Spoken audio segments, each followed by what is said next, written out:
దేవుని నామానికి మహిమ ఘనత ప్రభావములు చెల్లునుగాక. చేరువచ్చిన మీ అందరికి కూడా నా వందనాలు తెలియజేస్తూ ఉన్నాను. చిన్న ప్రార్థన చేసుకుని దేవుని వాక్యాన్ని మనం విందాం. కళ్ళు మూసుకున్నట్లయితే ప్రార్థన చేసుకుందాం. పరిశుద్ధుడు, మహాగణుడు, మహోన్నతుడు అయిన మా ప్రియ పరలోకపు తండ్రి, మీ ఉన్నతమైన ఘనమైన నామానికి స్తుతి స్తోత్రములు నాయన.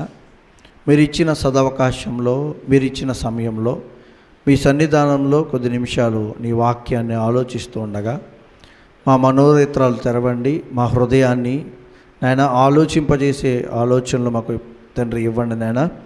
నీ వాక్యం ద్వారా వాటిని సరిచేసుకుంటూ సరిదిద్దుకుంటూ నాయన మా ఆత్మీయ జీవితంలో వారి ఏ విధంగా మేలు కలిగించావో మేము తెలుసుకుని వాటి ప్రకారం మా బ్రతుకులను దిద్దుకుంటూ మా ఆలోచనలు సరిచేసుకుంటూ మిమ్మల్ని మహింపరుస్తూ నాయన మీ యొక్క తండ్రి పరలోకానికి చేరే స్థితిలో మా ఆత్మీయ జీవితాన్ని బలపరచమని, ఇదిగో నేను చేరువచ్చిన వింటున్న ప్రతి బిడ్డని మీ యొక్క సహాయంతో వారు నడిపించండి. అల్పుడను దీనుడునైనా నీ ఎదుట నిలబడడానికి పనికిరని నన్ను నీ వాక్యము ద్వారా, నీ శక్తి ద్వారా, నీ జ్ఞానం ద్వారా మాత్రమే నన్ను నిలబెట్టారు. మీరే నాతో ఉండండి, నన్ను బోరగా వాడుకోండి. మీ పరిశుద్ధాత్మ సహాయంతో తండ్రి మీ పిల్లలమైన మా అందరికీ విలువైన మీ సంగతులు నేర్పించి బలపరిచి సహాయం దయచేయమని ప్రార్థిస్తూ తండ్రి, వినుచున్న ప్రతి ఒక్కరూ తండ్రి ఏ విధంగానూ మాంద్యులు కాకుండా ప్రతి ఒక్కరూ ఆలోచనతో తండ్రి ఈ మాటలను దుష్టునికి అప్పగించకుండా వారి హృదయాల్లో భద్రపరుచుకుని జ్ఞానాన్ని దయచేయమని ప్రార్థిస్తూ యేసుక్రీస్తు వారు బయటించిన ప్రార్థన బ్రతిమాలకు వేడుకొచ్చున్నాము తండ్రి, ఆమేన్.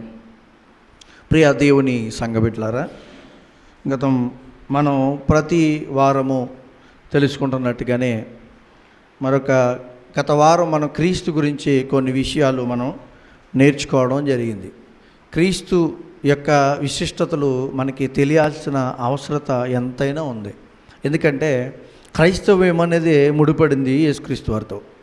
ఆయన గురించి సరైన ఆలోచనలు లేక చాలామంది ఉపదేశాలను, వారి మాటలను, వారి స్థితిని తమకు అనుకున్నట్టుగా అనుగుణంగా మార్చేసుకుంటున్నారు ఇప్పుడున్న క్రైస్తవ పరిస్థితులను బట్టి చూస్తే.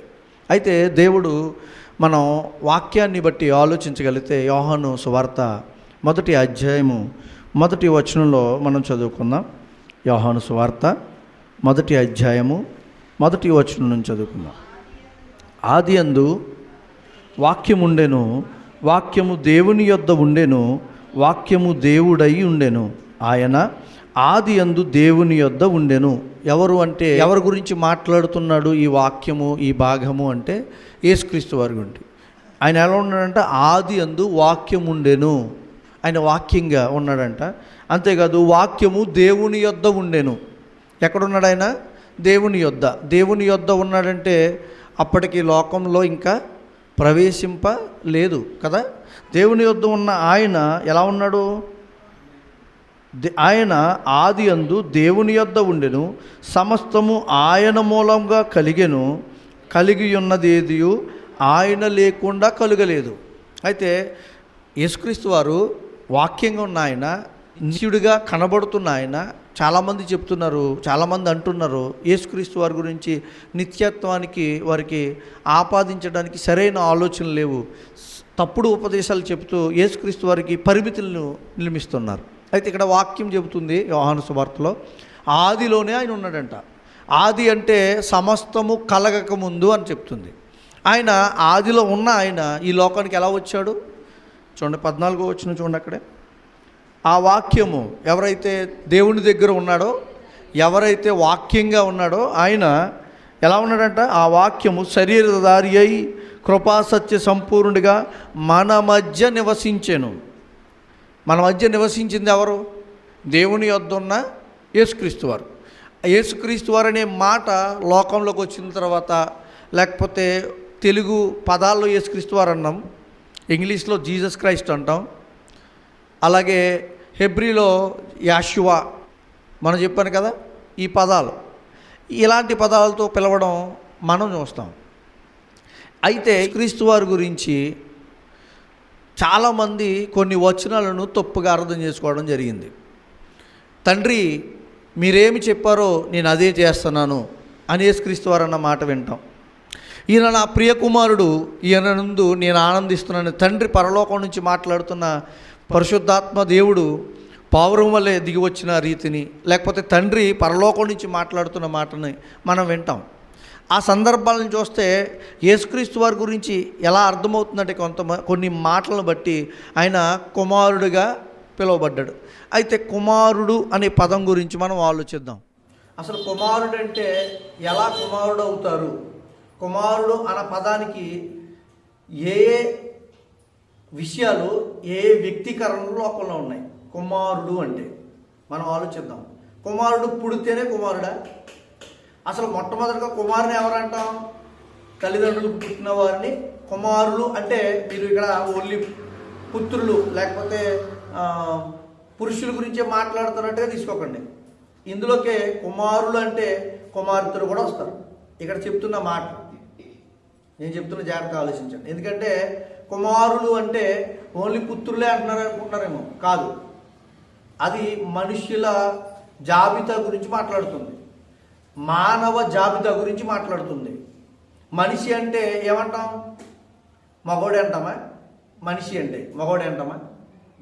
స్త్రీలను కూడా ఏమంటారు? మనుషులే కదా. మనుష్యులు అంటే ఎవరు వస్తారు? పురుషులు వస్తారు, స్త్రీలు వస్తారు. అలాగే కుమారులు అంటే ఇక్కడ పదంలో సన్స్ అంటే మళ్ళీ ఎవరు వస్తారంటే మగవారు వస్తారు, ఆడవారు కూడా అదే జాబితాలోకి వస్తారు.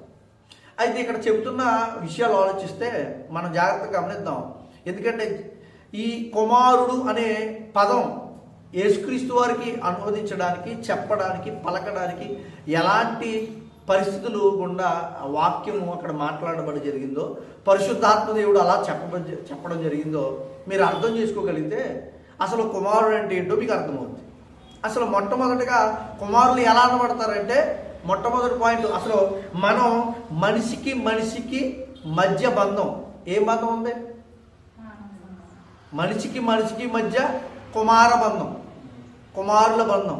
మనిషికి మధ్యన కుమారుల బంధం.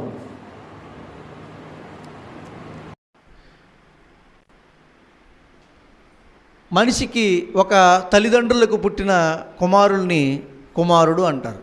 మరి వాళ్ళని మాత్రమే కుమారులు అంటారా, పిల్లలు అంటారా? ఆలోచించండి. ఇంకెవరినైనా పిల్లలు అంటారా? చెప్పాలి. నా కొడుకు అని ఇంకెవరినైనా అంటారా? అనరా? నేను చూపించనా? మీకు పిల్లలు లేరండి, మీకు పిల్లలు లేరు.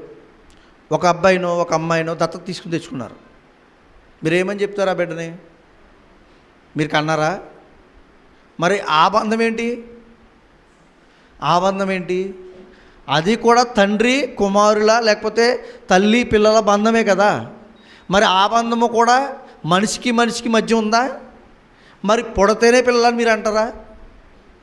జాగ్రత్తగా గమనించండి. అంటే ఒక మనిషికి వచ్చే ఈ కుమార బంధం ఒకటి ఈ శరీరంలో నుంచి భాగాన్ని పంచుకు వచ్చిన వారికి ఉంది. అలాగే ఏదైతే పిల్లల్ని పెంచుకుంటారో వాళ్ళకి లేనప్పుడు, లేకపోతే పిల్లల్ని పెంచాలనుకున్నప్పుడు పెంచుతారో వాళ్ళని కూడా ఏమంటారంటే నా పిల్లలు అంటారు. సరే, వాళ్ళు మాత్రమే పిల్లలు అంటారా? వాళ్ళు మాత్రమే పిల్లలు అనొచ్చా? ఇంకెవరైనా ఉంటారంటారా? మార్గనిర్దేశము చేసిన వారిని కూడా పిల్లలే అంటారు. మార్గనిర్దేశం అంటే ఏంటి? ఎలా జీవించాలో, ఎలా బ్రతకాలో, ఏ పని చేస్తూ ముందుకు వెళ్ళాలో వాటిని చెప్పిన వారిని కూడా ఏమంటారు? ఉదాహరణకి ఎవరున్నారు? మార్గనిర్దేశం చేసిన వారు ఎవరు ఉంటారు? మన పని నేర్పిన వాడు ఉంటాడు. అతను మనకేమవుతాడు? మార్గనిర్దేశం ఎలా జీవించాలో ఈ లోకంలో బ్రతకడానికి నేర్పిన వాడిని ఓ విధంగా ఏమంటాం? మా గురువు అంటాం. చూడండి, గురువు అంటే ఎవరితో సమానం? గురువుని ఎవరితో సమానంగా ఎంచుతాం మనం? తండ్రితో సమానంగా ఎంచుతాం గురువుని. ఏ పనైనా, ఏ వ్యాపారమైనా, ఏ ఉద్యోగమైనా, ఏ సంస్థ అయినా, లేకపోతే ఎలాంటి పెద్ద వ్యాపారవేత్తలైనా, నేను దీంట్లోకి రావడానికి కారణం పలానా వ్యక్తి అండి, ఆయన చెప్పిన మాట, ఆయన ఇచ్చిన సహకారం వచ్చాను. అయితే అతను నాకేమవుతున్నాడు? మార్గనిర్దేశకం చూపించిన తండ్రి. అంతేనా? ఇక్కడికి ముగ్గురు చూసాం. జీవ మార్గాన్ని చూపించిన తండ్రి. ఇప్పుడు మనం లోకంలోకి వచ్చాం, ఎన్నో పనులు చేస్తున్నాం, ఎవరో సహాయం చేశారు, మనం పని చేసుకుంటున్నాం. కానీ దేవుని గురించి మార్గాన్ని చెప్పిన తండ్రి అని కొంతమందిని పిలవడం జరుగుతుంది. నిజమైన దేవుడి గురించి మనకు చెప్పిన వారిని ఏమంటాం? మనం తండ్రి అని పిలుస్తాం. ముఖ్యంగా వారిని మరొక కోణంలో పిలుస్తాం. ఏమని? ఆత్మీయ తండ్రి. ఆత్మీయ తండ్రి పిలుస్తారా? ఎవరైనా పిలిచారా బైబిల్లో అలాగా ఆత్మీయ తండ్రిగా? ఒకసారి రాజుల రెండవ గ్రంథం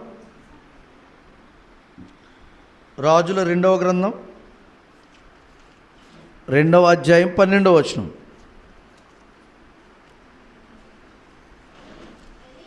ఎలీషా అది చూచిన తండ్రి, నా తండ్రి, నా తండ్రి. ఎలీషా మరియు ఎవరి మధ్య అంటే ఎలీషా మధ్య ఏలియా మధ్య సంభాషణ జరుగుతుంది. యుద్ధానికి వచ్చారు కొంతమంది. అప్పుడు ఏలియా ప్రార్థన చేస్తున్నప్పుడు వాళ్ళు ఏమీ కనబడకుండా వాళ్ళకు ఉంది. అప్పుడు అంటున్నాడు ఎలీషా, నా తండ్రి, నా తండ్రి అని. ఎవరిని? ఏలియాని. ఎందుకు పిలుస్తున్నాడు? ఆత్మీయ తండ్రి అతను. దేవుని విషయాల్లో దేవుని ఆ యొక్క ప్రవక్తగా బ్రతుకుతున్నప్పుడు అతని కింద పనిచేస్తూ అతనికి సహాయం చేస్తూ అతను చెబుతున్న మాటలు వింటూ ఎదుగుతున్న వ్యక్తి ఈయన. ఎవరో? ఎలీషా. సేవకుడు. అతనికి ఒక ప్రవక్తగా తర్వాత మారడానికి ఇదే కారణమైంది. ఆయన ఏమని పిలుస్తున్నాడు ఏలియాని? నా తండ్రి, నా తండ్రి. అంటే ఇక్కడ ఆత్మీయ తండ్రులను కూడా తండ్రులు అంటారు. అయితే కన్నారా వాళ్ళు? గర్భాన కన్నారా? కాదు, కానీ తండ్రులే. ఏదైనా ఒక రంగంలో, ఏదైనా ఒక లోకంలో ఒక ఉద్యోగాలు కానీ లేకపోతే ఒక పనిని విషయంలో కానీ రంగాలు అంటారు కదా, వాటిలో మనకి సహాయం అందించి ఆ రంగంలో మనల్ని ప్రవేశపెట్టిన వారిని, అనుకరింప చేసిన వారిని మూల పురుషుణ్ణి ఏమని పిలుస్తారు? ఏదైనా ఒక రంగంలో, ఉదాహరణ ఏ రంగం ఉందండి? ఉదాహరణకు లోకంలో లైట్ కనిపెట్టింది ఎవరు? Thomas Alva Edison. లైట్కి పితామహుడు ఎవరో? లైటింగ్కి, కరెంట్కి ఎడిసన్. కాంతికి, అర్థమవుతుందా? భూమి మీద కాంతికి మార్గదర్శకుడు. దానికి బట్టి పెట్టే వ్యక్తి ఎవరో కొంతమంది కనబడతారు. ఇంకా అలాంటి వాళ్ళు ఏమేమి రంగాలు ఉన్నాయి? ఏ రంగాలు ఉన్నాయి లోకంలో? క్రీడా రంగం ఉంది. ఇంకా విమానాలు ఉన్నాయండి. ఎవరు కనిపెట్టారు? స్టార్టింగ్ ఎవరు పితామహులు? Right brothers. అంతేనా? ఇలా ఒక్కొక్కరు చూస్తే ఒక్కొక్క దానికి వాళ్ళకు ప్రావీణ్యత ఉండి వాటిని బయటికి చూపించారు. మ్యూజిక్, మొట్టమొదటిగా మ్యూజిక్ పితామహుడు ఎవరో తెలుసా? సంగీతం కాదండి. ఒకసారి ఆదికాండ గ్రంథం 4వ అధ్యాయం. ఆదికాండ గ్రంథం మొట్టమొదటి ఎవరో స్టార్ట్ చేశారు ఈ రంగాన్ని? మ్యూజిక్, మనం పాటలు పాడుతున్నాం కదా, ఈ మ్యూజిక్ వాడిన మొట్టమొదటి వ్యక్తి, తయారు చేసిన మొట్టమొదటి వ్యక్తి ఎవరో చెప్తున్నాడు ఇక్కడ. ఆదికాండం 4వ అధ్యాయం 21 చూడండి. అతని సహోదరుని పేరు యోబాలు. ఇతడు సితారాను, సానికను, సానికంటే కింద పుట్టినోట్స్లో ఏమనుంది? ఏంటది? పిల్లను గురువి. పిల్లను గురువు వాడుక చేయు వారికి అందరికీ మూల పురుషుడు, పితామహుడు. దేనికి? సంగీతంలో. పిల్లను గురువు అంటే మీకు తెలుసు కదా, మురళి అంటారు.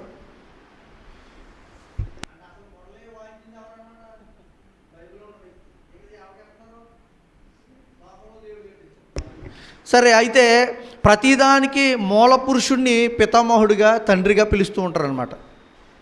అంటే ఆయా రంగాలను బట్టి ఒక్కొక్క రంగానికి ఒక్కొక్కరు ఉంటారు. అంటే వీళ్ళను కూడా ఏమవుతున్నారు? వాళ్ళ తర్వాత వచ్చిన వారు ఎవరు పిల్లలు అనబడుతున్నారు? ఆ రంగాన్ని బట్టి. అర్థమవుతుందా? వాళ్ళు కూడా కుమారులే, పిల్లలే కదా. ఇక్కడికి ఎంతమంది చూసాం మనం?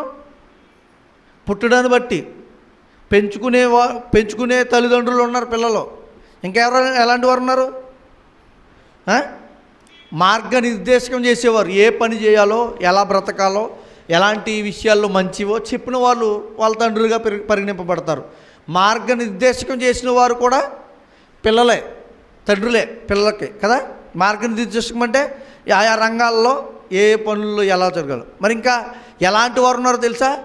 జాతికి, మన జాతి పితామహుడు ఎవరు చెప్పాలి? మహాత్మా గాంధీ మన తండ్రి అంటారు. పితామహుడు అంటే అర్థం తెలుసు కదా. పిత అంటే తండ్రి, మహుడు, పితామహుడు తండ్రి లాంటి వాడు ఎవరో. అయితే మనల్ని కన్నాడు అందరినీ గాంధీ గారు కాదు, మన జాతికి. అలాగే అబ్రహాం లింకన్ అమెరికా అధ్యక్షుడైన ఒకప్పుడు 18వ శతాబ్దంలో. అయితే ఆయన్ని వాళ్ళు ఏమనుకున్నారు? పితామహుడిగా, తండ్రిగా ఎంచుకున్నారు. అయితే వాళ్ళ బాటలో నడవడం ఒక తండ్రిగా చెప్తున్న తీరి అనమాట. వారు చెప్పింది, వారు ఆలోచనలు ప్రణాళికలో పెట్టడం వారి పిల్లలుగా పిలువబడతారు. ఇప్పుడు అంబేద్కరిస్టులు అంటారు. అంబేద్కరిస్టులు అంటే అంబేద్కర్ చెప్పిన మాటల ప్రకారం బ్రతుకుతున్నవారు. వాళ్ళని ఏమంటారు? ఇంకో విధంగా ఏమంటారు? ఇలా అంబేద్కర్ పిల్లలు అన్నట్టుగా అంటారు. చూడండి, అలాగే అంటే ఏదైతే మంచి ఒకరు నిరూపించారో వాటిని పట్టుకుని లోకంలోకి వెళ్ళేవారిని, లేకపోతే జీవించేవారిని, ఆ విధంగా ఉండేవారిని వారి పితామహులుగా లేకపోతే తండ్రులుగా పేరు కనగడం మనం చూస్తాం. 4-5 చూసాం ఇప్పటికి. ఇంకెవరన్నారా? మనిషికి ఉండే కుమార బంధం ఎన్ని ఉన్నాయి? దాదాపుగా 6 చూసాం మనం. 6 రకాలు. ఎన్ని? 6 రకాలైన కుమార బంధాలు చూసాం మనం. ఇప్పుడు మీకు కొంచెమైనా అర్థం కావాలి అసలు దేవుడు కుమారుడిగా పిలువబడ్డానికి కారణం ఏమై ఉంటుందో అని. ఎలాంటి విషయాల్లో, కోణాల్లో అసలు పిలిచి ఉండొచ్చు, ఎలాంటి విషయాల్లో అలా మాట్లాడి ఉండొచ్చు, మాకు అర్థమై ఉండొచ్చు. అయితే ఇక్కడ వరకు మనిషికి మధ్య బంధం, తండ్రులు పిల్లల బంధాన్ని మనం విన్నాం. ఇంకొక పాయింట్ని చూద్దాం. ఇప్పుడు దేవునికి మనుషులకు మధ్య బంధాన్ని కూడా తండ్రిగా పిలవడం, పిల్లలుగా పిలవడం మనం చూస్తాం. ఒక మాటను చూద్దామే. ఆ లోకాసు వార్త 3వ అధ్యాయము, లోకాసు వార్త 3వ అధ్యాయము 38వ వచనం. ఎనోసు షేతుకు, షేతు ఆదాముకు, ఆదాము దేవునికి కుమారుడు. దేవునికి మనుషులకు ఉండే బంధాన్ని గురించి మాట్లాడుతున్నాను. ఆదాము ఎవరి కొడుకంట? దేవునికి. కన్నాడా? చెప్పాలి. దేవుడు ఆదాముని కన్నాడా? మరి ఎలా కుమారుడని రాయబడింది? అర్థమవుతుందా? అంటే కుమారుడని రాయబడ్డాడంటే ప్రతి చోట మనం ఏమనుకుంటామంటే, ఉదాహరణకి మానవ ఆలోచనలో మనకు పుట్టినవాడే కుమారుడు అంటాం. మానవ సంబంధాలు కూడా చూస్తున్నా పుట్టినవాడు కుమారుడు కాదు, ఇంకా ఉన్నారు కుమారులని చెప్పబడుతుంది. మనం ఇప్పటి వరకు ఆలోచించాం కదా 6 భాగాలుగా. అయితే దేవునికి కుమారునికి మనుషులకి మధ్య బంధాన్ని కూడా కుమార బంధంగానే చెప్తున్నాడు ఇక్కడ. ఆదాము దేవునికి కుమారుడంట. అయితే ఆదాము ఎలా వచ్చాడు ఈ లోకంలోకి? ఆదికాండ గ్రంథం 1వ అధ్యాయం 26వ వచనం చూడండి. దేవుడు మన స్వరూపమందు మన పోలిక చొప్పున నరులను చేయుదుము. దేవుడు మన స్వరూపమందు మన పోలిక చొప్పున నరులను చేయుదుము. వారు సముద్ర చేపలను, ఆకాశ పక్షులను, సమస్త భూమిని జంతువులను ఏలుదురుగాక అని పలికెను. ఇక్కడ ఎవరు చేశారు? తన స్వరూపమందు, మన స్వరూపమందు అన్నాడా? ఒకసారి 5వ అధ్యాయం తీయండి, మొదటి 2 వచనాలు చదువుదాం. ఆదాము వంశావళి గ్రంథము ఇదే. దేవుడు ఆదామును సృజించిన దినమున దేవుని పోలికగా అతని చేసెను. అంటే దేవుడు ఆదాముకి తండ్రి అవ్వడానికి కారణం ఏంటో తెలుసా? సృజించిన కారణాన్ని బట్టి. అర్థమవుతుందా? అంటే తయారు చేసిన విధానాన్ని బట్టి ఆయన ఏమయ్యాడు? దేవుడు తండ్రి అయ్యాడు, ఆదాము కుమారుడయ్యాడు. మరి ఆదాము ఒక్కడికే కుమారుడా? ఆదాము అవ్వలకు మాత్రమే ఆయన తండ్రా? అర్థమవుతుందా? అంటే బంధం, దేవునికి మనుషులకు ఉన్న బంధంలో కూడా మనుషుల్ని ఏమన్నాడు దేవుడు? కుమారులు అన్నాడు. ఇదొక కుమార బంధం. దేవునితో మనుషుల మధ్య బంధం కుమార బంధం కూడా ఉంది. ఇంకొక మాట కూడా చూద్దాం. జకర్యా గ్రంథం. ఆదాము అవ్వలకు మాత్రమే దేవుడు తండ్రి అవుతాడా అంటే జకర్యా గ్రంథం 12వ అధ్యాయం 1వ వచనాన్ని చూద్దాం. జకర్యా గ్రంథం 12:3, 12:1. చెప్పండి. యెహోవా వాక్కు, ఆకాశ మండలమును విశాలపరిచి భూమికి పునాదులు వేసి మనుష్యుల అంతరంగములో జీవాత్మను సృజించు యెహోవా సెలవిచ్చినదేమనగా. అయితే ఆదాము అవ్వలకు మాత్రమే ఆయన దేవుడు తండ్రియా అంటే భూమి మీద ప్రతి మనుష్యులో, నరులందరిలో ఎవరు సృజించారట జీవాత్మను? దేవుడు. అయితే ఆదాముకి దేవుడు తండ్రి అవుతున్నాడు, మనకి ఏమవుతున్నాడు చెప్పాలి? తండ్రి అవుతున్నాడు. అర్థమవుతుందా? గమనించండి. అంటే మనకేం లేదు తెలుసా, మనిషి తయారు చేసుకోగలిగే పరిస్థితి లేదు. అందుకే కీర్తనలో 100వ కీర్తనలో 3వ అధ్యాయంలో ఒక మాట మాట్లాడతారు చూడండి. 100వ కీర్తన 3వ అధ్యాయం 3వ వచనంలో మనలను మనమే సృజించుకొనలేదు. ఎవరు చేశారు మనల్ని? దేవుడు. ఆయన ఎవరు మనకి? తండ్రి. చదవండి అన్నమాట. యెహోవాయే దేవుడని తెలుసుకొనిడి, ఆయనే మనలను పుట్టించెను, మనము ఆయన వారము, మనము ఆయన ప్రజలము, ఆయన మేపు గొర్రెలము. ఎవరు పుట్టించారు మనల్ని? ఎవరు తయారు చేశారు మనల్ని? ఆదామును ఒక్కడే కాదు దేవుడు చేస్తా, భూమి మీద పుట్టిన ప్రతి మనిషిని. అయితే ఎందుకు ఎవరికి మనుషులకి మధ్య ఖాళీ ఏర్పడింది, అగాధం ఏర్పడింది, దూరం ఏర్పడింది, బంధం విడిపోయింది? అర్థమవుతుందా? అందుకే యేసుక్రీస్తు వారి గురించి మాట్లాడుతూ చాలా విషయాల్లో మానవులకు దేవునికి ఉన్న సంబంధాన్ని ఆయన మాట్లాడుతూ ఉంటాడు. మనం ఇక్కడ ఆలోచిస్తే కీర్తనలో ఏం చెప్తున్నాడు ఈయన?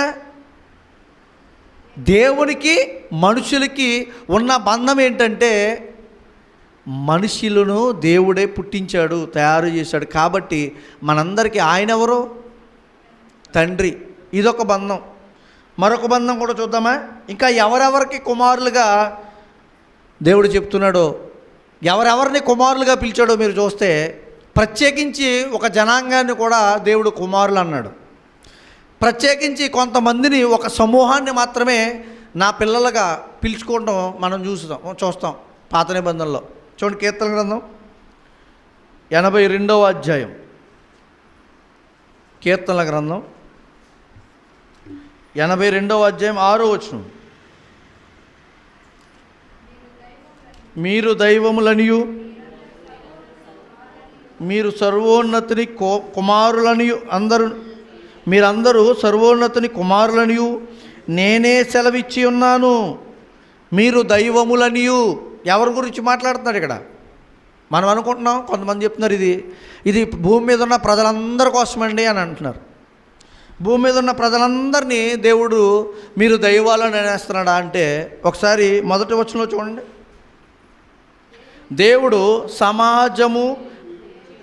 దేవుని సమాజంలో దేవుడు నిలిచి ఉన్నాడు, దైవముల మధ్యను ఆయన తీర్పు తీస్తున్నాడు. దేవుని సమాజంలో ఆయన ఉన్నాడంట. అంతేకాదు దైవముల మధ్య తీర్పు తీస్తున్నాడు. అంటే అక్కడ ఉన్నది ఎవరు? దైవములు ఉన్నారు. అంటే ఎవరు? మనుషులు కదా. చదవండి కిందకి. ఎంతకాలం మీరు అన్యాయంగా తీర్పు తీర్చుదురు, ఎంతకాలము భక్తిహీనుల పక్షపాతము చూపుదురు. ఇక్కడ ఎంతండ? దేవుడున్నాడు, దైవములుగా పిలువబడుతున్న వారు ఉన్నారు. అంతేకాదు కింద ఎవరున్నారు? భక్తిహీనులు పిలువబడుతున్న వారు ఉన్నారు. అర్థమవుతుందా? మీకు అర్థమైందా లేదా?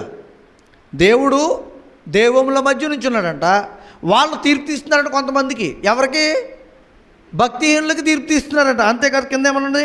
పేదలకును తండ్రులు లేని వారికి న్యాయము తీర్చుడి. ఎవరో న్యాయం తీర్చేవాళ్ళు? ఎవరినైతే దేవుడు దేవుళ్ళుగా పిలుస్తున్నాడో వాళ్ళు. అసలు దేవుళ్ళుగా పిలవబడిన వారు ఎవరైనా ఉన్నారా పాత నిబంధనలో? అసలు దేవుడు అని పిలిచిన వారు ఎవరైనా ఉన్నారా? పిలవబడిన వారు కింద శ్రమ గల వారిని, దీనులనుకును న్యాయం తీర్చుడి, దరిద్రులకును నిరుపేదలకును విడిపించుడి. ముఖ్యంగా ఈ అధ్యాయంలో మొదటగా దేవుడు కనబడుతున్నాడు, రెండవదిగా దైవములుగా పిలవబడుతున్న వారు కనబడుతున్నారు, అంతేకాదు భక్తిహీనులు కూడా కనబడుతున్నారు. అంతేగా తర్వాత చూస్తే పేదలు, అంటే సామాన్యమైన ప్రజలు చాలామంది కనబడుతున్నారు. 4 రకాల ప్రజలు ఉన్నారు దీంట్లో ఈ వాక్యంలో. అవునా? మరి దైవములని ఎవరిని అన్నాడు? అందరినీ అన్నా? అందరినీ అంటే ఎవరికి తీర్పు తీస్తున్నారు వాళ్ళు? అర్థమవుతుందా? దైవములని ఒకరు పిలుస్తున్నప్పుడు వాళ్ళంటే తీర్పు తీస్తున్నారంటే కొంతమందికి. మరి తీర్పు తీస్తున్న వారు ఏమవుతున్నారు మరి? అంటే ఇక్కడ దైవములని ఎవరిని అన్నారో అర్థమవుతే అసలు దేవుడు పిల్లలుగా వాళ్ళు ఎందుకు పరిగణింపబడ్డారో మీకు అర్థమవుతుంది. ఒకసారి నిర్గమకాండ గ్రంథం 21వ అధ్యాయం మొదటి వచనం చూడండి. నీవు వారికి నియమింపవలసిన న్యాయ విధి లేదనగా నీవు హెబ్రీయుడైన దాసుని కనుగొనిన ఎడల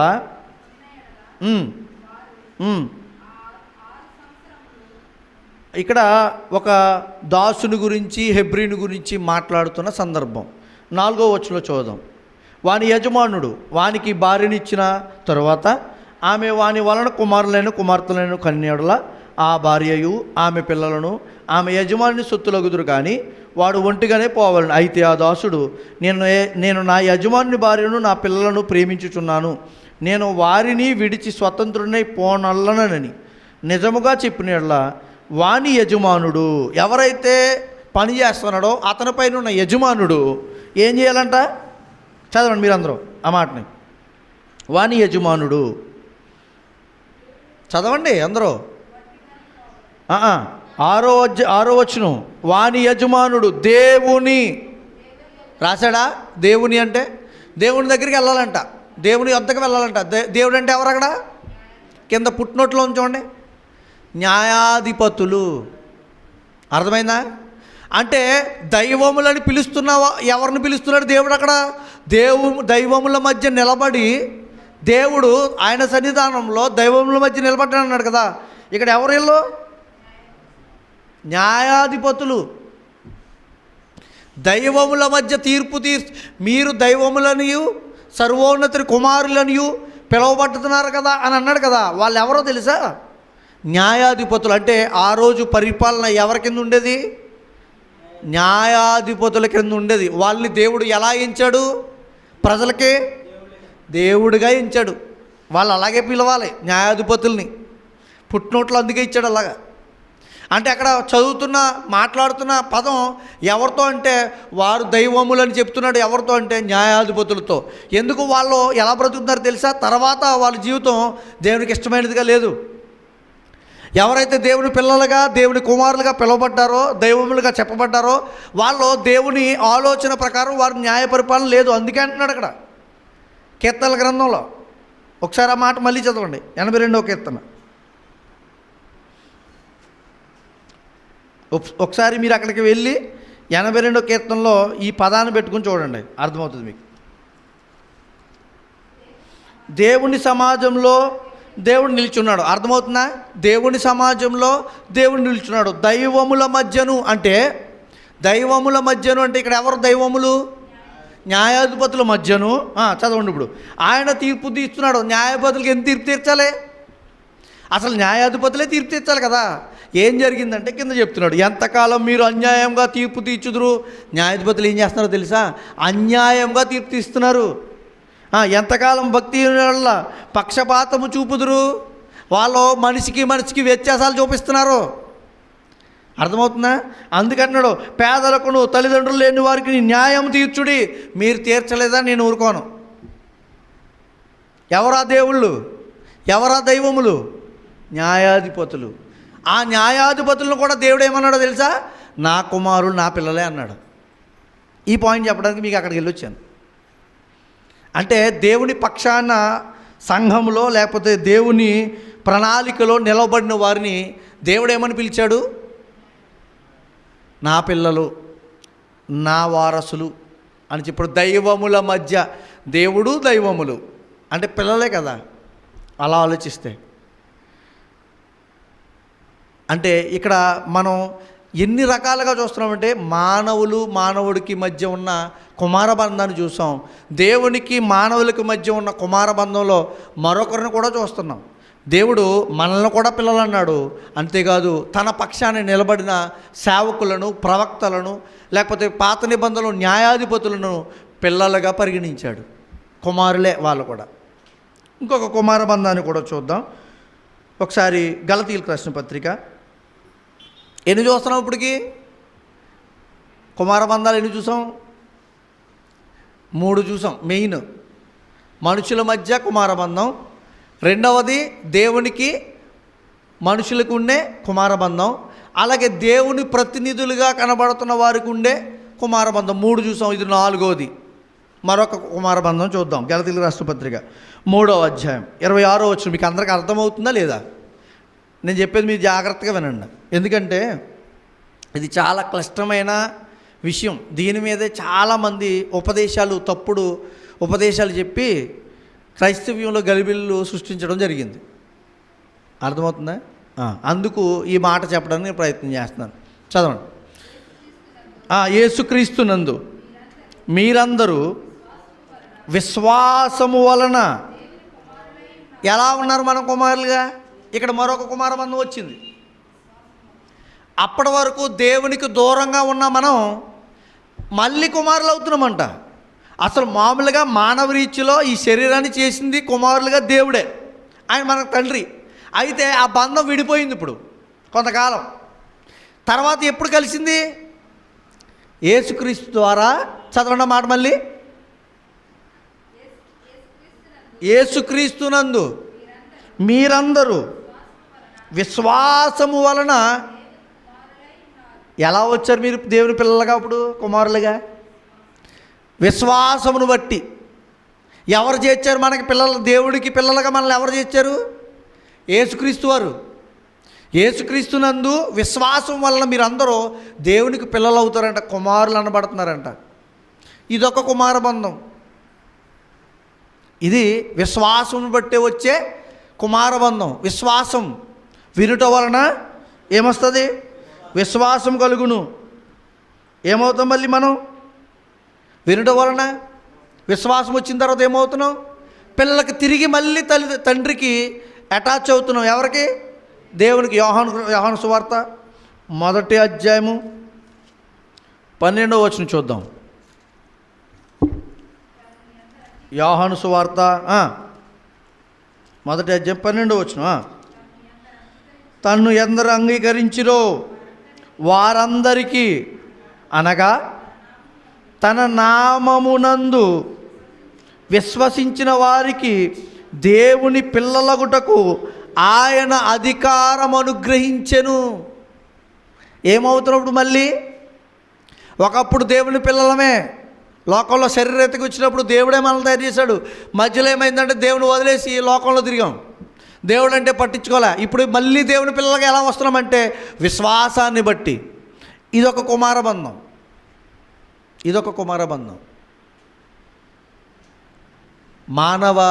మనుషులకు బంధాలుండే బంధాలను చూసాం.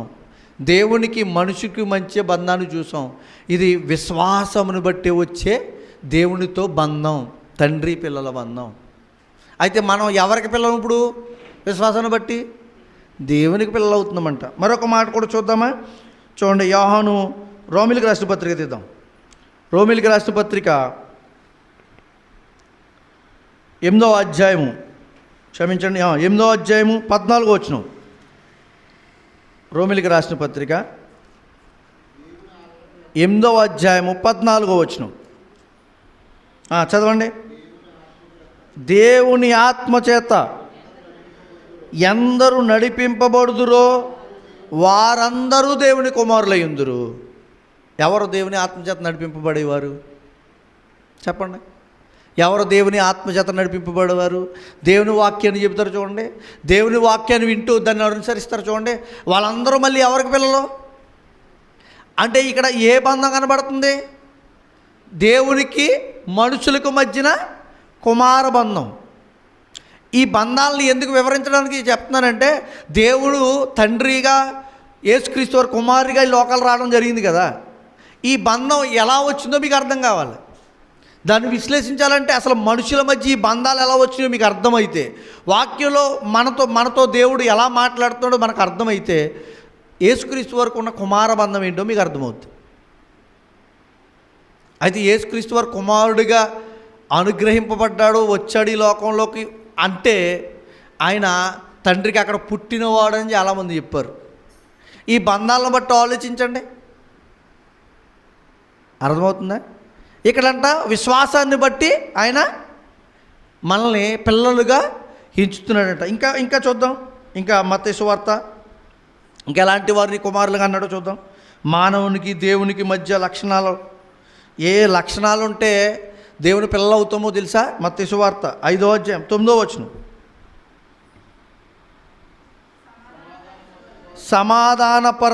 పరుచువారు ధన్యులు. మరి చదవండి. సమాధానపరుచువారు ధన్యులు, వారు దేవుని కుమారులు అనబడుదురు. ఎవరో కుమారులు అనబడతారు? సమాధానపరిచేవారు. ఏ సమాధానం? లోకంలో దేవునికి మనుషులకు ఉండాల్సిన బంధాన్ని చెప్పడానికి ఈరోజు సువార్త ద్వారా అనేక మంది లోకానికి ఏమిస్తున్నారు? సమాధానం ఇస్తున్నారు. అదేంటంటే యేసుక్రీస్తు నిరక్షకుడు, ఆయనే మనకి పరలోకం చేర్చేవారు. ఏం చేస్తున్నారు వీళ్ళు? లోకాన్ని సమాధానపరిచి వారు ధన్యులు, వారు దేవుని కుమారులు అనబడతారంట. ఇదొక కుమారబంధం. సమాధానపరిచేవారిని కూడా దేవుడు ఏమని పిలుస్తున్నాడు? నా పిల్లలే అంటున్నాడు. అంటే లోకంలో పుట్టిన వారందరూ దేవుని పిల్లలే కదా. మరి ఆయన చేస్తేనే కదా వచ్చాం. మళ్ళీ ఇది ప్రత్యేకమైన బంధం చూపిస్తున్నాడు ఇక్కడ. వాళ్ళని పిల్లలే అన్నాడు, వీళ్ళని పిల్లలు అన్నాడు. ఇక్కడ ప్రత్యేకమైన బంధాన్ని చూపిస్తున్నాడు. ఇది గమనించాలి. కుమారుల బంధాన్ని వ్యక్తీకరిస్తున్నాడు.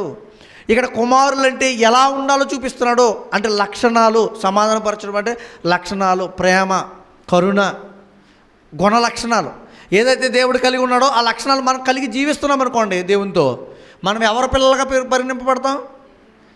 అప్పుడప్పుడు మనం కొంచెం ప్రార్థనాపరురాలుగా, లేకపోతే మనం మంచి విధానంలో దేవుడు అనుకున్నట్టుగా మనం బ్రతుకుతున్నప్పుడు కొంతమంది ట్యాగ్ ఇస్తుంటారు.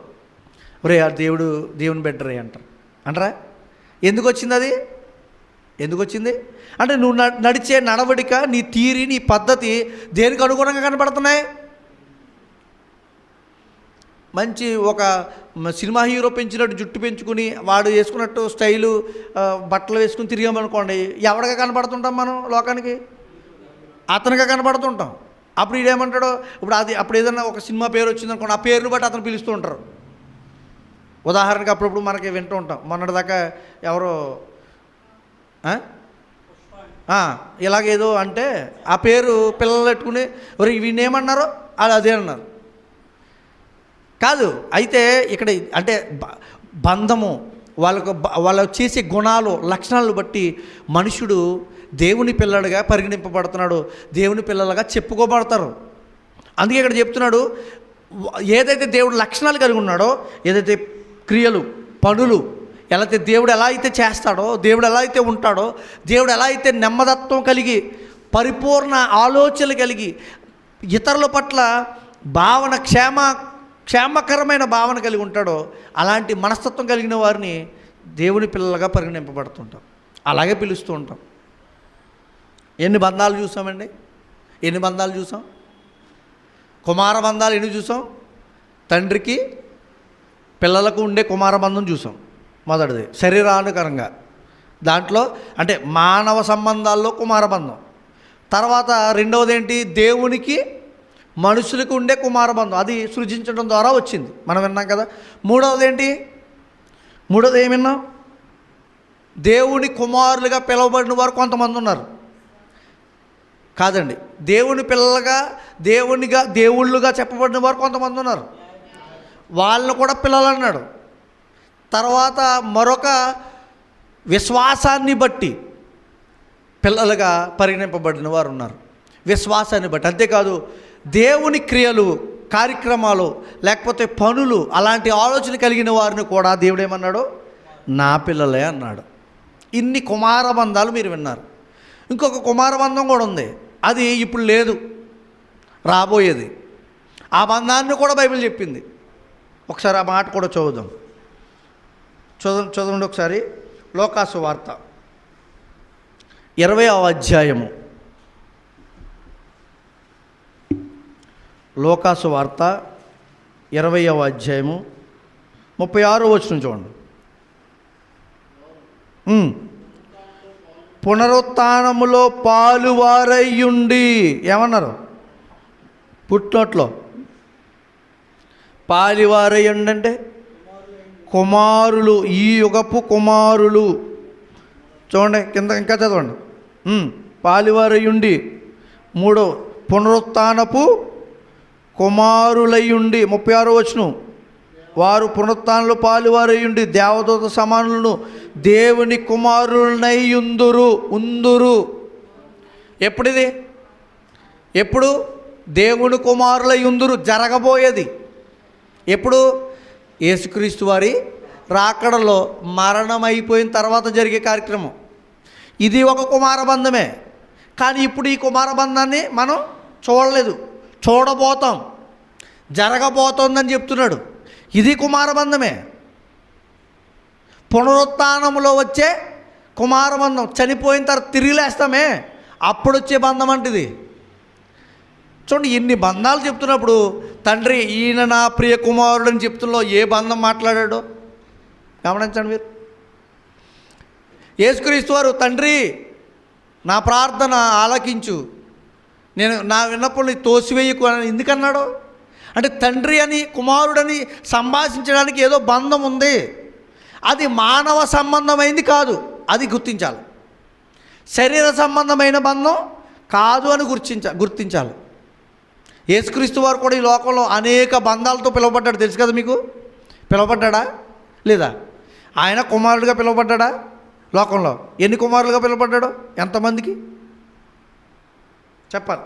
యేసుక్రీస్తు వారు తండ్రికి ఒకడికి కుమారుడిగా పిలువబడ్డా? లోకంలో కూడా ఇంకా ఎవరికైనా పిల్లలుగా పిలువబడ్డా? ఆయన కుమారుడిగా పిలువబడ్డా? చూడండి ఒకసారి ఒక మాట చూద్దాం.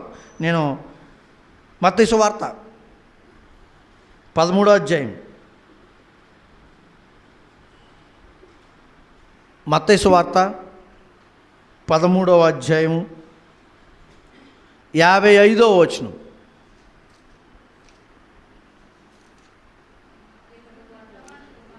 ఇతడు వడ్లవాని కుమారుడు కాడా అన్నాడు. ఎవరి గురించి మాట్లాడుతున్న మాట? యేసుక్రీస్తు వారి గురించి. వడ్లవాడు ఎవరు అక్కడ? ఎవరైనా? ఏసేపు కుమారుడిగా పిలువబడ్డాడు. ఎవరో? యేసుక్రీస్తు వారు. యోసేపు కుమారుడిగా పిలువబడ్డా? అసలు మరి ఎవరు కుమారుడు అన్నారు? అసలు ఎవరు నా కుమారుడు, ఈయన నా ప్రియ కుమారుడు అని ఎవరు అన్నారు? దేవుడే అన్నాడు. మరి ఇక్కడ ఏమని పిలువబడుతున్నారు? అంటే మానవ సంబంధంగా ఈ లోకంలోకి వచ్చినప్పుడు అనేక మందికి పిల్లలుగా పరిగణింపబడ్డారు మనుషులే. అంటే శారీరక బంధాన్ని మాత్రమే పుత్రత్వము లేదు, కుమారత్వము లేదా పుత్రత్వం అని కూడా మాట్లాడతారు.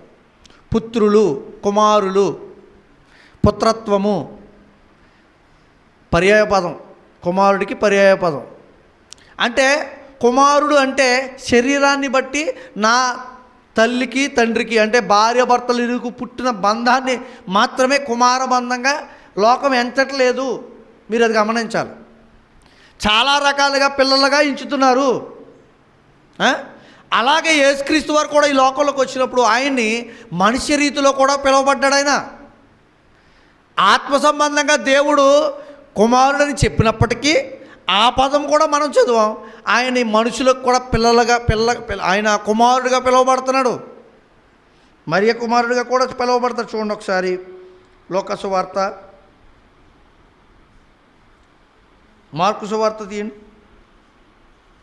6వ అధ్యాయము 3వ వచనం.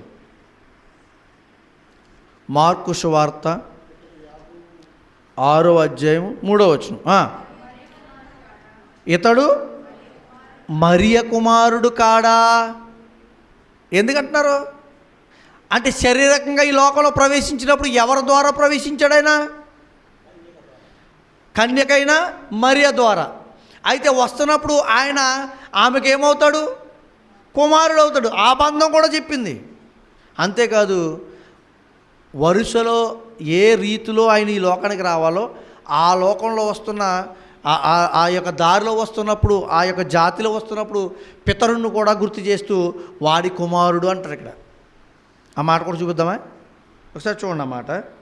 మత్తయి సువార్త 1వ అధ్యాయము 1వ వచనం.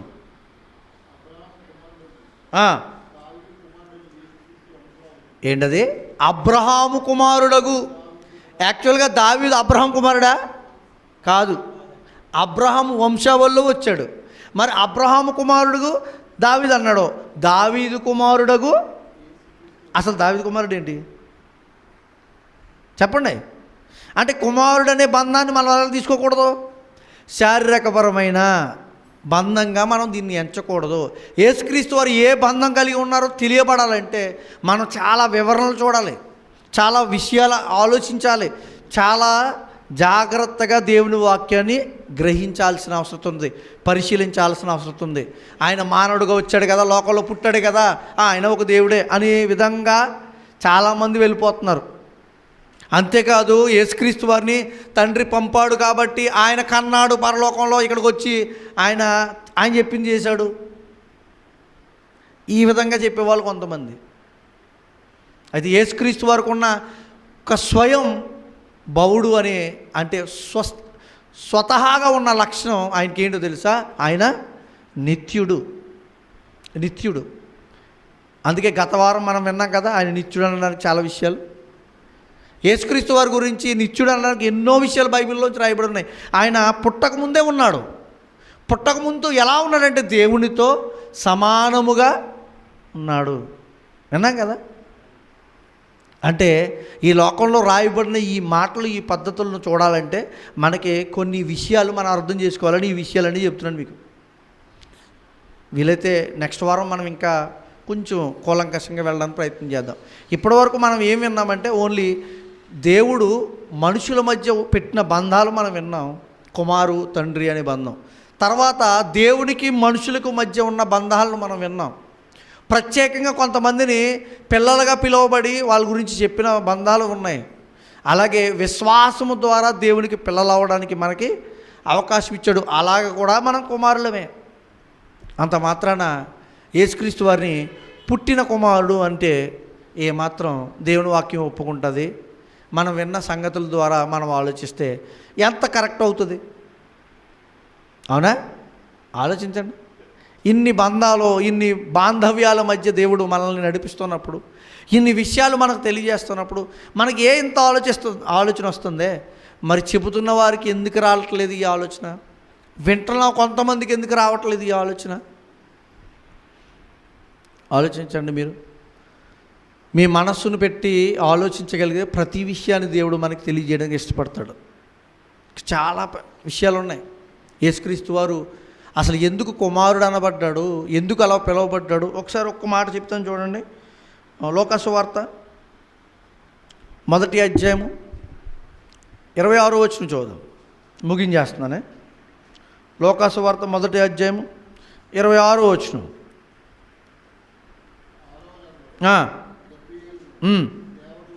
దేవదూత దావీదు వంశస్థుడైన యేసేపును ఒక పురుషుని ప్రదానం చేయబడిన కన్యక యొద్దకు దేవుని చేత పంపబడను. ఆ కన్యక పేరు మరియా. ఆ దూత లోపలికి వచ్చి ఆమెను చూచి, దయాపాప్తులారా నీకు శుభము, ప్రభువు నీకు తోడై ఉన్నాడని చెప్పెను. ఆమె ఆ మాటకు బహుగా తొందరపడి శుభవచనం ఏమిటో అని ఆలోచించుకొనుచుండగా దూత, మరియా భయపడకుము, దేవుని వలన నువ్వు కృప పొందితివి. ఇదిగో నీవు గర్భము ధరించి కుమారుని కని ఆయనకు యేసు అను పేరు పెట్టుదువు. చదవండి ఇంకా. ఆయన గొప్పవాడై సర్వోన్నతుని కుమారుడనబడును. యేసుక్రీస్తు వారి లోకాలకు రాకముందే ఆయనకు ఒక పేరు పెట్టడం జరిగింది. ఏమని పేరు? సర్వోన్నతుడు కుమారుడు అనబడతాడైనా. అయితే పుట్టాడు కాదు, అనబడతాడు. జరగాలి ఇది కార్యక్రమం. ఆ ప్రణాళికలో వచ్చాడు. ఆ యొక్క రీతిలో ఈ లోకంలోనికి ప్రవేశించాడు ఆయన. అంతే తప్ప మనం కరెక్టేనేమో అక్కడ పుడితేనే వచ్చాడు కదా, ఆ పుడితేనే ఉన్నాడు కదా అనుకోకూడదు. ఆయన నిత్యుడు, ఆయన నిత్యుడు. ఎవరైనా మనం కొలుస్తున్నామే, మనం ప్రార్థిస్తున్నామే, మనం ఆరాధిస్తున్నామే. పాటల్లో కూడా చూడండి, ఆరాధన నీకే యేసయ్య అని పాటలు ఉంటారు కదా. ఎందుకు ఆరాధించారు ఆయన్ని? ఆయన ఎవరో అంటే మనం బైబిల్ కోడింగ్లోనే వెళ్ళాలి. బైబిల్ ఎలా అయితే చెప్తుందో, బైబిల్ ఎలా అయితే దేవుడు వివరణ ఇస్తుందో మనం ఆవరణలో వెళ్ళాలి. అయితే కుమారుడు అన్నాడు కదా అని ఆయన తండ్రికి పుట్టిన కుమారుడుగా మాత్రమే ఎంచకండి. ఈ పాయింట్ తెలియజేయడం ముఖ్య ఉద్దేశం. మరొకసారి ముఖ్యాంశాలు ఏంటది? యేసుక్రీస్తు వారి కుమారుడు అన్నాడు కదా అని మానవ బంధాలతో ఉన్న బంధాన్ని ఆయనకి ఆపాదించకండి. ఇది చెప్పడానికి ప్రయత్నం చేశాను. మీ అందరికీ అర్థమైంది అనుకుంటున్నాను. అర్థమైతే ఆనందం, వ్యర్థమైతే నేను ఏం చేయలేను. దేవుడు ఈ మాటలు మనందరి వినికిల్లో ఫలింపజేసి మనల్ని బలపరిచి యేసుక్రీస్తులో మనల్ని స్థిరపరచును గాక. ఆమేన్. ప్రార్థన చేసుకుని ముగించుకుందాం. చిన్న ప్రార్థన. ప్రేమగల తండ్రి, మహోన్నతుడా, మీ ఉన్నతమైన నామానికి స్తుతి స్తోత్రములు నాయన. యేసుక్రీస్తు వారు ఈ లోకానికి వచ్చినప్పుడు కుమారుగా పిలువబడి ఈ లోకంలో చేసిన కార్యాలు, ఆయన చేసిన పరిస్థితులు అన్నీ కూడా నాయన క్రీస్తు యొక్క విషయాలు తెలిసిన ప్రతి ఒక్కరూ ఆయన దేవునిగా ఆరాధిస్తూ ఉండగా కొన్ని మాటలు పట్టుకొని ఆయన్ని తక్కువ వాడుగా ఇచ్చుతున్న కొంతమంది బోధనలో పరిస్థితులు చూస్తుంటే యేసుక్రీస్తు వారు ఎలా అయితే నాయన మాకు ఆయన ఎలా అయితే నిలబడ్డారో, ఎలా అయితే మాకు నేర్పించారో, ఎలా అయితే స్టడీ చేశారో ఆయన స్థితిని తెలుసుకోవడానికి ఎంతోమంది వెనకబడిపోతారు. అయితే మీ యొక్క వాక్యం గ్రంథంలోని విషయాలు మా ఆత్మీయ జీవితాన్ని బలపరచడానికి, యేసుక్రీస్తు వారికి ఉన్న స్థితిని తెలియజేయడానికి ప్రయత్నాలు చేస్తూ ఉండగా మీరే నాతో ఉండి నడిపించారు, సహాయం చేస్తారు నమ్ముచు. యేసుక్రీస్తు వారికి ఉన్న నిత్యత్వాన్ని, ఆయనకున్న బంధాన్ని, తండ్రి మీకును కుమారులకు ఉన్న బంధాన్ని వ్యక్తీకరించడంలో తెలియబడిన పరిస్థితులు మానవులుగా మేము, విశ్వాసులుగా మేము, మీ పిల్లలుగా మేము అందరము తెలుసుకుని బలపరచబడి మిమ్మల్ని మహింపరిచే విధంగా, మిమ్మల్ని స్తుతించే విధంగా మమ్మల్ని నడిపించమని ప్రార్థిస్తూ, మమ్మల్ని మేము తగ్గించుకుంటూ మీ నామాన్ని మాత్రమే హెచ్చిస్తూ యేసుక్రీస్తు వారి పేట ఇచ్చిన ప్రార్థన అడిగి వేడుకుని ప్రార్థిస్తూ కృతజ్ఞతాస్తుతులు చెల్లించుకుంటున్నాం మా ప్రియ పరలోకపు తండ్రి. ఆమేన్. వందనాలండి.